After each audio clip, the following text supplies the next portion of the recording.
വേണ്ട, അവിടെ വന്നാ മതി. എന്നാ പിന്നെ ഞാൻ പോട്ടോ സാർ. താൻ പോയി ആ മൂലക്കിനില്ലേ?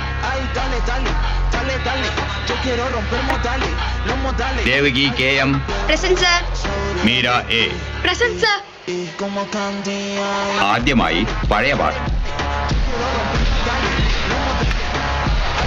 മലയാള ഭാഷയിൽ ആദ്യമായി അച്ചടിച്ച പുസ്തകം ഏതാണ്? സംക്ഷേപ വേദാർത്ഥം.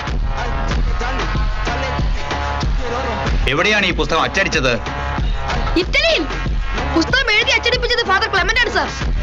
ഇനിയത്തെ ചോദ്യത്തിന് അജയകുമാർ ഉത്തരം പറയേണ്ട. സമുദ്രത്തിൽ മുങ്ങിപ്പോയ കപ്പൽ ഉദ്ധരിക്കുന്ന പ്രവൃത്തി പോലെയാണ് ചരിത്രാഖ്യായിക നിർമ്മാണം. എന്താണ് പുസ്തകം എഴുതുകൊണ്ട് ഉദ്ദേശിക്കുന്നത്?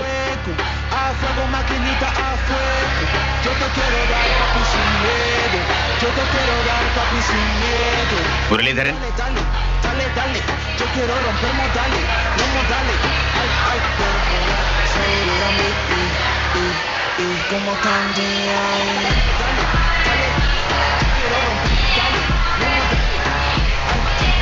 ഉത്തരം പറഞ്ഞാൽ എനിക്കിരിക്കാവോ സാർ?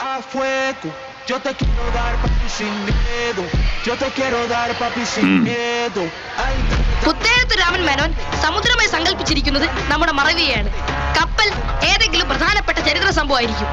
ഒരു നല്ല ചരിത്ര നോവൽ എഴുത്തുകാരൻ പണ്ടെങ്ങോ നടന്ന ചില സംഭവങ്ങളെ ജനങ്ങളുടെ വിസ്മൃതിയാകുന്ന സമുദ്രാന്തർ ഭാഗത്തു നിന്ന് മനോധർമ്മമാകുന്ന യന്ത്രം കൊണ്ട് ഉയർത്തിയെടുത്ത് രസകരമായ രീതിയിൽ അവതരിപ്പിക്കുന്നു.